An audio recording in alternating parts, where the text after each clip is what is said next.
Agar kondisi menunjukkan di hadapan Allah, ya Allah saya ini masih kurang, ya Allah ibadah saya ini belum sempurna, ya Allah saya datang ke sini mendengarkan pengajian fikih mengenai sholat ini adalah pertanda saya mengakui saya ini memang masih belum sempurna sholat saya.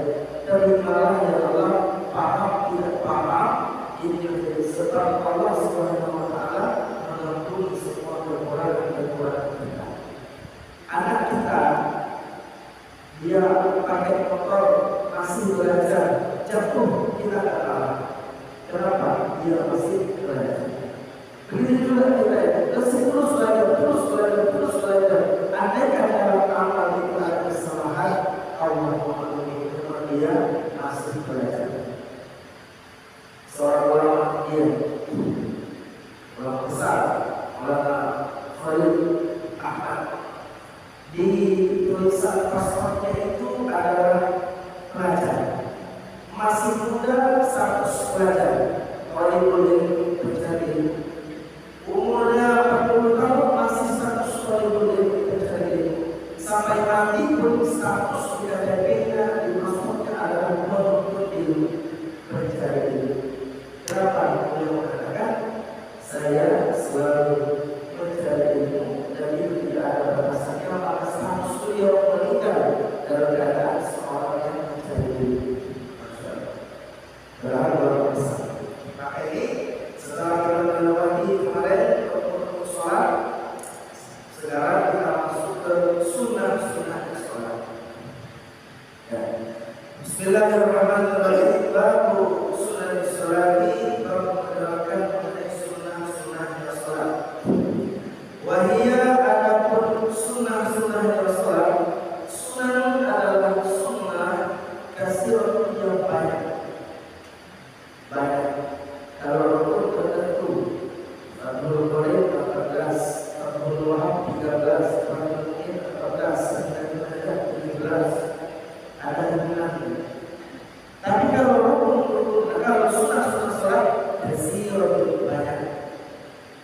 Al-Salah Ma'qul sebagai ulama menghitung sunnah sholat bila khamsumi'ah sunnah ada 500 kesunahan dalam sholat, 500 kesunahan. Wa ba'dhum bila sab'umi'ah sunnah, sebagian mengatakan ada 700 sunnah sholat. Wa ba'dhum bila alif sunnah, sebagian ulama mengatakan ada 1000 kesunahan dalam sholat. 1000, bukan 10, 20, 100, 200. Kalau dihitung semuanya kesunahan yang ada dalam sholat ada 1000 sunnah. Wa fi fadliha, di dalam keutamaan sunnah, qala Allah Ta'ala, Allah Subhanahu wa Ta'ala berfirman fil hadis al-qudsi, di dalam hadis qudsi. Hadis qudsi itu kata-kata dari Allah tapi lewat bahasanya Rasulullah. Kalau Al-Quran kata-kata dari Allah sampai ke Nabi pun dari Allah, Nabi hanya menyampaikan dari Allah tekstual yang sudah tersebut dengan jelas dari Allah. Allah mengatakan dari langit dengan bahasa yang mereka Jibril sampaikan kepada dari langit, dan menyampaikan dari langit terhadap orang-orang penambahan satu harapan pun seluruh hadis qudsi yang ngomong Allah tapi dengan bahasanya Nabi. Nabi bilang Allah berkata begini, Allah berkata begitu. Makanya namanya Quds. Quds itu disandarkan kepada zat yang maha suci. Al-Quds maha suci maknanya. Hadis qudsi hadis dari zat yang maha suci yaitu Allah tapi dengan bahasanya Rasulullah. Apa kata Allah Subhanahu wa Ta'ala dalam hadis qudsi? Man barang siapa ada yang memusuhi kepadaku, waliyan kekasih. Siapa yang memusuhi kekasihnya Allah, faqad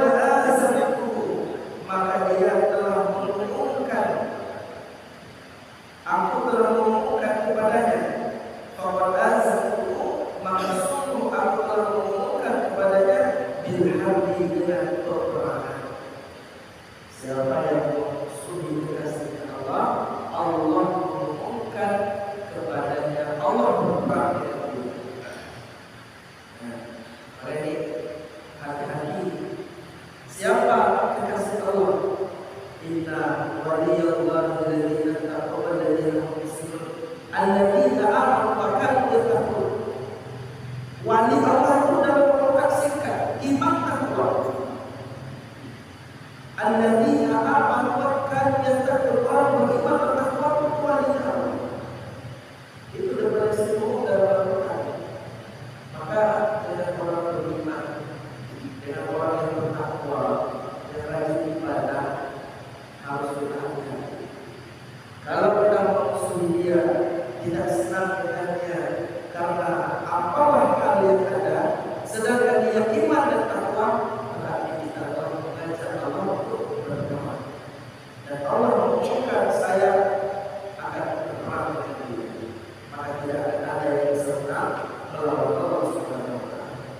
Yang pertama, yang kedua, wa man taqarraba, dan tidaklah mendekatkan diri ilayya kepada abdi seorang hamba bisyai'in dengan sesuatu ahabba yang lebih menciptakan ilayya kepadaku mimma melebihi perkara iftaratuhu alaih yang aku fardukan kepadanya.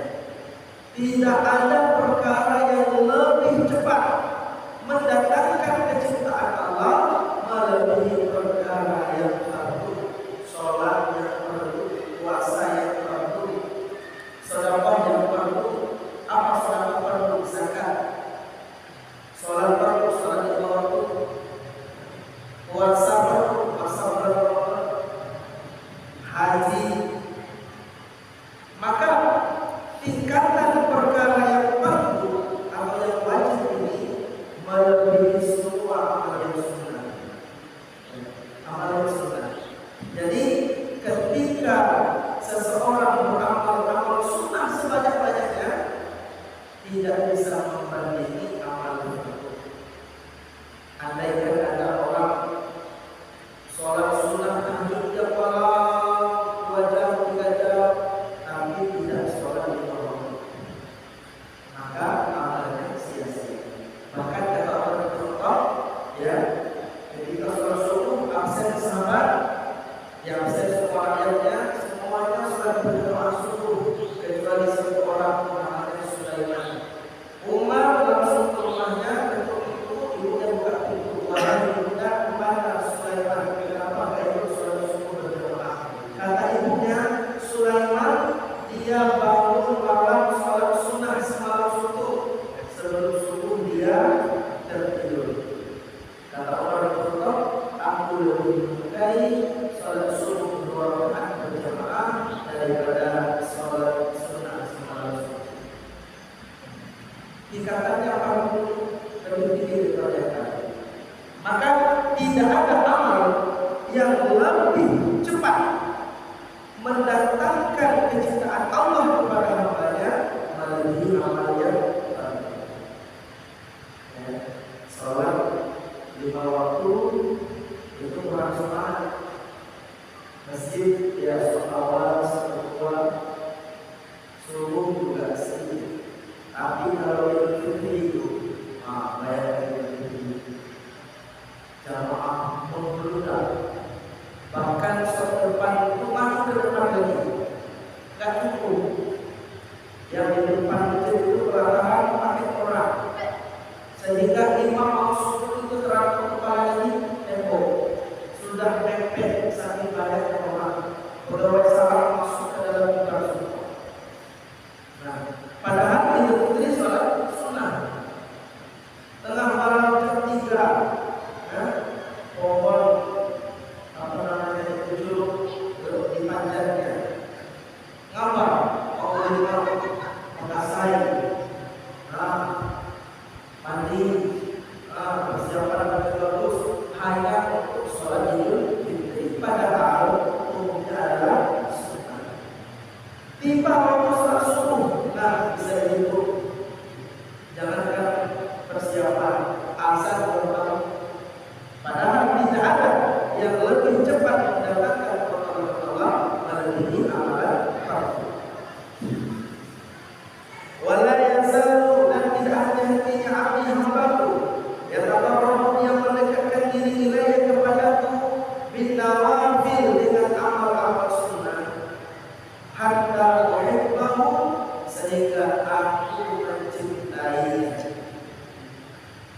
Amal wajib menyebabkan seseorang itu dekat kepada Allah. Amal sunnah menyebabkan seseorang itu dicintai oleh Allah. Amal wajib menyebabkan seseorang dekat kepada Allah. Amal sunnah menyebabkan seseorang itu dicintai oleh Allah. Faiza ahbabtu, kalau dia kerjakan amal sunnah, aku cinta kepadanya. Apabila aku sudah cinta kepadanya, kuntu, maka jadilah aku sam'ahu, telinganya, alladzi, yang telinga itu yasma'u bihi, dia mendengarkan. Allah menjadi telinga yang dengannya dia mendengar. Allah menjadi mata yang dengannya dia melihat. Allah menjadi tangan yang dengannya dia memegang.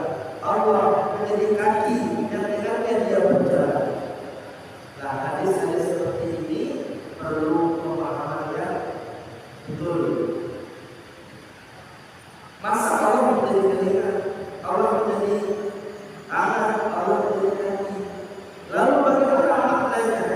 Majaz ini, perumpamaan ini, kuntu sam'ahu alladzi yasma'u bihi, aku akan menjadi telinga yang dengannya dia mendengar. Makna hadis ini, Allah Subhanahu wa taala akan menjadikan telinga dia hanya mau mendengar perkara yang diridhoi oleh Allah. Maksudnya, kalau orang tasawuf nanti terlalu jauh maksudnya, ayah repot. Tuhan ada telinga, Tuhan ada kaki, salah. Maknanya Allah menjadi telinga yang dengannya dia mendengar. Allah jadikan telinga fulanah itu yang menjaga amal sunnah tadi. Allah jadikan telinganya hanya mau mendengar perkara yang mendatangkan ridho Allah. Dulu suka mendengar musik seperti DJ, rock, ya, lagu-lagu, dangdut, lagu-lagu, disco. Dulu ketika sudah amal sunnah, sudah sholat sunnah, sudah hadir berjamaah, sekarang suka juga kami mendengar ceramah, suka juga mendengar sholawat, suka juga mendengar zikir, suka juga kami mendengar perkara yang mendatangkan dari Allah. Dan itu otomatis, bukan pencitraan. Sudah tua ini malulah dengan dangdut. Kalau dia betul-betul mengamalkan sunnah tanpa disadari, telinga dia ngotak mendengarkan maksiat, tidak mau lagi, sudah tidak tertarik lagi. Nah, itu namanya kuntu sam'ahu alladzi yasma'u bihi, aku akan menjadi telinga yang dengannya dia mendengar. Wa basarahu alladzi yusiru bihi, aku menjadi matanya yang dengannya dia melihat. Matanya akan Allah jadikan sebagai mata yang hanya melihat perkara yang mendatangkan kecintaan Allah. Dulu mata senang melihat janda, janda uang, janda berang, janda segala macam, ya, melihat yang bukan mahram, dari HP melihat maksiat, ya, macam-macam dilihat. Dengan kita melaksanakan amal sunnah, maka ini Allah jadikan hanya mau melihat perkara yang mendatangkan dari Allah. Melihat para ulama, melihat para ustaz, ahli muslim, melihat situs-situs agama, Makkah, Madinah, Ka'bah. Itu artinya Allah menjadi mata yang dia melihat.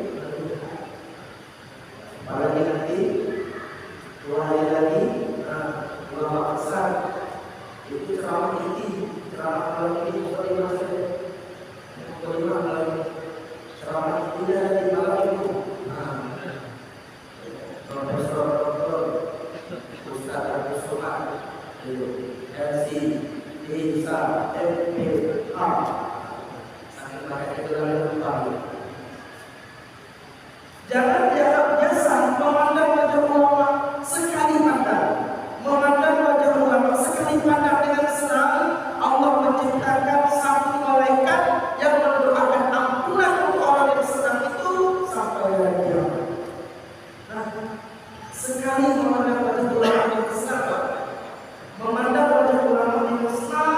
Jadi sekali pandang Allah ciptakan dari pandangan itu satu malaikat yang berdoa, Allahumma ghfirlahu warhamhu, ya Allah ampuni Pak Ketua, ya Allah sayangi Pak Ketua. Dan malaikat itu berdoa terus sampai hari kiamat. Masya Allah. Ya Pak Presiden, sekali pandang saja mereka itu, ya Allah sayangi Pak Presiden, sampai begitu. Kalau Pak Presiden ulama agak malam, tapi kalau perusahaan soalnya memang ulama internasional luasnya. Kakeknya itu Muhammad Ali Silau dari ibu beliau itu ulama besar leluhur Sumatera di Sumatera wali mereka Nasabia. Kalau kita tidak siapa tidak jelas. Tidak perlu pandang oleh beliau Islam. Jangan tengok habis ulama tengok apa itu gaya kali. Ini ulama Islam supaya kita mendapat doanya para malaikat. Madrasah ila alim nasrat wahidatan ja'alallahu bidzilka nasrat balahun yad'ulahu ila yaumil qiyamah.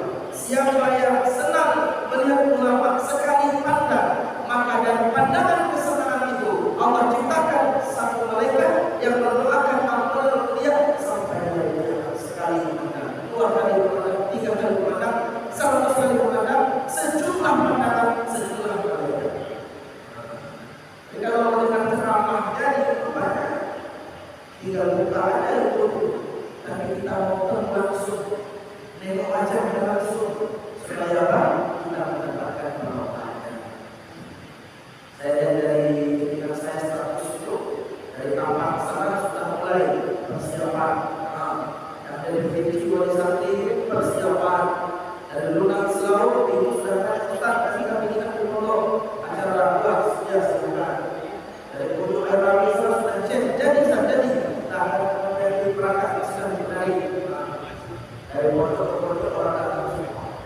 Apakah kita yang pusat ini harus jalan, harus betul-betul bergembira, harus tersenang, doa supaya nanti hujan, doa supaya sistemnya maksimal, doa supaya keamanannya terjaga, doa supaya pertemuan kita dengan ulama ini betul-betul mendapatkan keberkahan untuk kita, untuk masyarakat kita, untuk keluarga kita. Amin. Bantu suami kita. Makanya kadang-kadang kenapa di tempat yang lain sering sekali kesana masuk? Ya karena memang di sana orang sudah paham. Di mana waktu setiap tahun sampai 2-3 kali. Di sana orang kalau posting sudah jamaah kita menghadiri. Nah, kalau kita berdoa kali ini, mudah-mudahan bukan yang terakhir. Nah, kita bisa baik dengan baik, melayani beliau. Makanya selanjutnya bisa bertemu lagi yang berikutnya. Allah jadikan matanya hanya senang dengan perkara yang mendatangkan keridhaan Allah. Nengok maksiat, nonton maksiat, nengok janda, tak boleh. Tetap senangnya itu nengok kebaikan, nengok masjid, nengok perkara yang mendatangkan keridhaan. Wa yadahu alladhi yabshuka, dan Allah menjadikan tangannya dengan jari yang pegang. Tangannya hanya mau membuat sesuatu yang ada nilai pahalanya. Allah jadikan kakinya yang dengan dia melangkah, kakinya pun hanya melangkah kepada perkara yang mendatangkan ridho Allah. Tetapi sudah mengalami orang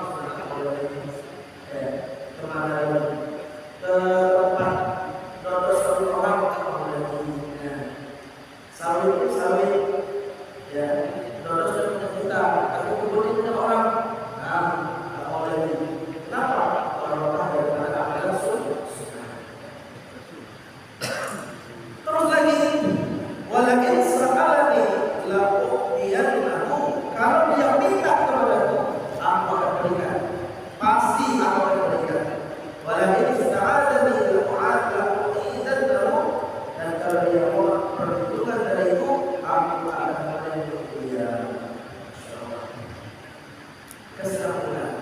Amal fardu, amal sunnah. Yang fardu mendekatkan diri kepada Allah, yang sunnah akan mendatangkan kecintaan Allah. Kalau Allah cinta, seluruh anggota badan senantiasa ingin taat kepada Allah. Kalau kita diberi oleh Allah, kalau Allah perlindungan, dilindungi oleh Allah dari berbagai macam bencana siksa.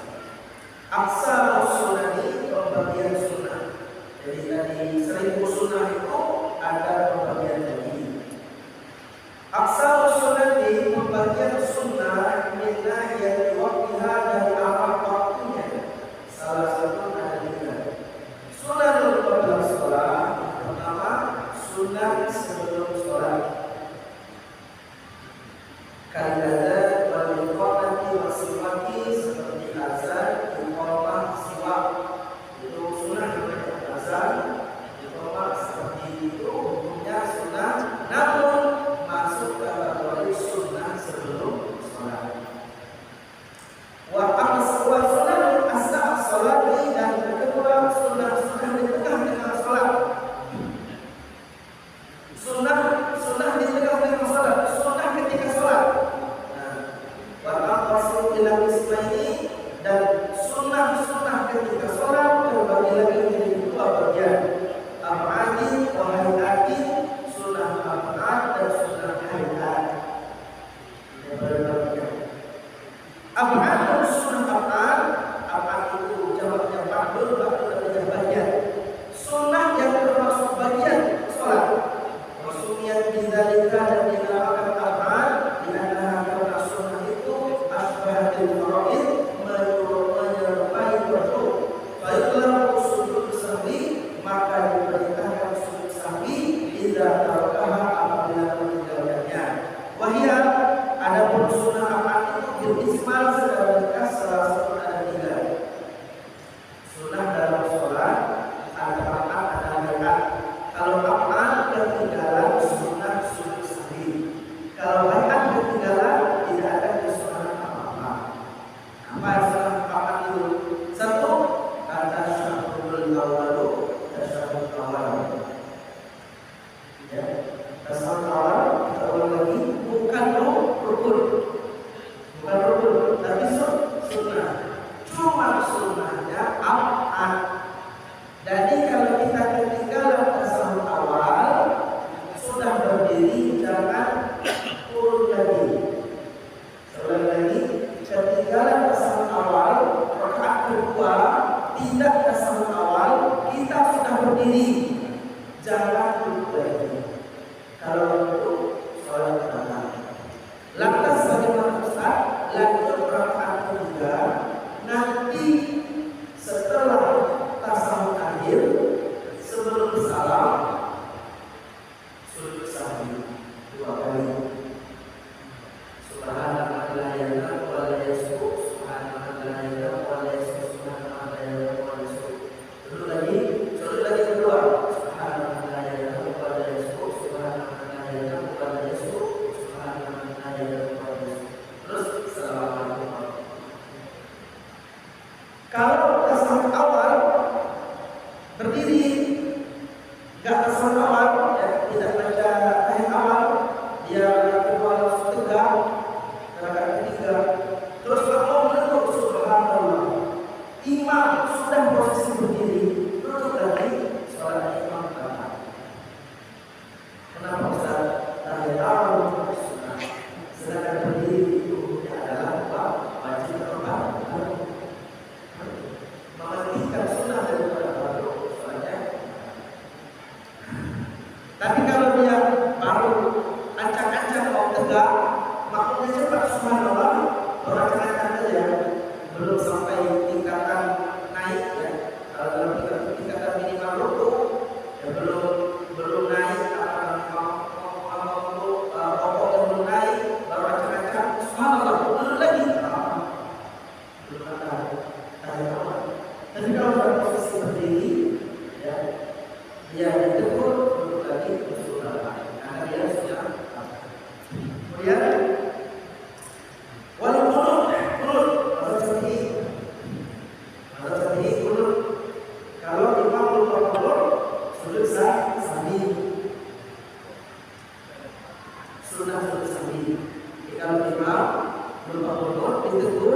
imam sudah ini, Allah Akbar, sudah mau sujud ini, kata aku turun bang, kata aku subhanallah, subhanallah imam salih, subhanallah, subhanallah, aku betul lagi, Allah Muhammad Hidayat Bismillah, imam itu merasa beban, tegak lagi batal subhanallah.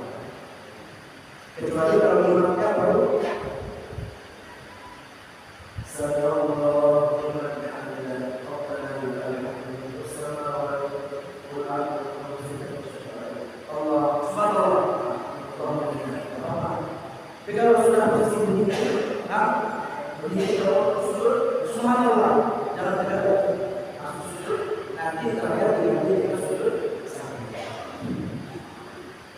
Ustaz, kalau nggak sunnah ini bagaimana? Ya tidak sah. Kemudian sunnah. Apa gunanya sudah sampai begitu? Gunanya supaya menganggap bahwa tahiyat awal itu penting. Kunut itu penting dalam kesepian dan tinggal. Karena kalau kita nggak sunnah sah, apa yang gunanya? Penting. Harus paham bahwasanya dalam masa kita seperti ini, hadis dari Anas bin Malik beliau mengatakan, fa'amal kunutu fama farqahu hatta farqa dunia. 2 bulan Nabi kunut mendoakan laknat bagi satu kaum yang membunuh 470 orang.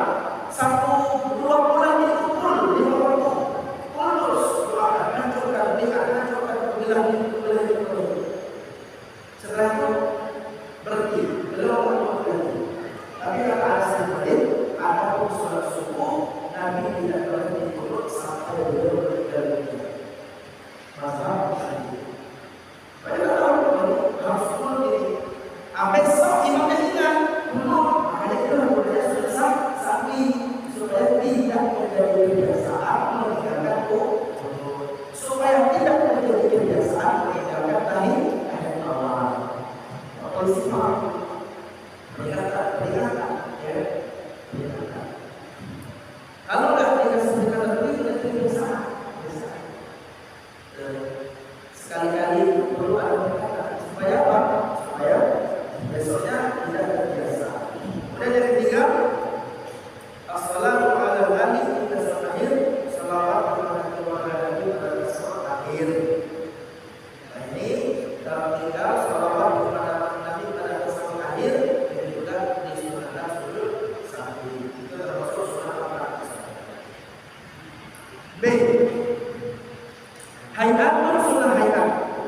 Sunnah hayat ini lakukan dulu. Wahia ada sunnah hayat alladzina sunnah hayat la yulaku tidak diminta sujud sahwi tidak dalamnya apabila mengerjakannya. Wahia baqiyat sunnah dan rakaat ada sunnah hayat selain sunnah rakaat. Angkat tangan. Sallallahu alaihi wasallam. Takbir Allahu Akbar. Apalagi gerakan-gerakan yang selain fardu, selain rakaat itu semua adalah sunnah hayat. Angkat tangan dari kemudian ketika sholat awal angkat itu semua sunnah yang ada dalam sholat ada masuk dulunya segala macam itu selain yang fardu dan rakaat semuanya adalah sunnah hayat. Kemudian yang ketiga, sunnah ba'da sholat ada sunnah setelah sholat. Zikir seperti zikir setelah sholat sunnah. Kata Sayyidina Abdurrahman bin Auf, kalau nggak salah Rasul, saya tahu Nabi dan sahabat itu selesai sholat karena terdengar suara zikir mereka dari masjid. Artinya wiridan setelah sholat telah ada sejak zaman Nabi. Jangan ragu, Masjid Agung ini sampai kapanpun harus ada zikir dan sholat. Tak boleh, tak ada itu, tak boleh itu, harus ada. Harus ada, bertahan. Zikir habis sholat, dibuat lagi bersama sahabat. Kata Abdurrahman bin Auf, saya tahu Nabi selesai sholat di masjid ketika mereka sudah bersujud bersama.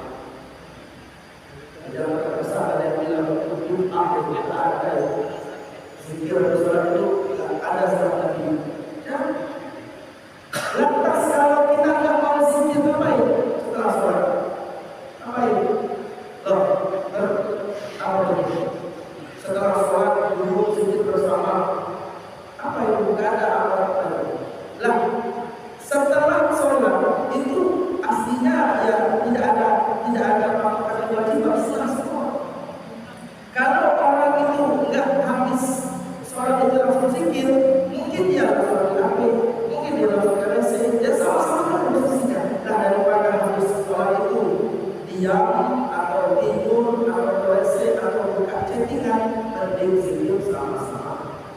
Gitu. Jadi kadang habis sholat zikir bid'ah, habis sholat KWC nggak bid'ah. Mana itu? Ya nggak apa-apa kan? Habis sholat zikir bid'ah, habis sholat nengok jadwal hilang nggak bid'ah. Harus sunnah wal jamaah kuat itu kalau kita takut atau kita itu jelas. Sunnah setelah sholat zikir, kemudian berdulusi di musola dan tetap duduk di tempat orang yang sholat. Salaman setelah sholat juga sunnah, tapi sunnah setelah sholat. Ada sunnah sebelum sholat, azan berdoa dan lain. Sunnah dalam sholat tadi ada lain, ada sunnah dalam sholat zikir dan lain. Nah, dengan sunnah ini disempurnakan, kita dicintai oleh Allah. Ini kedua. Terima kasih atas segala perhatian. Ini doa tidak ada kesalahan. Semoga diberi kesehatan.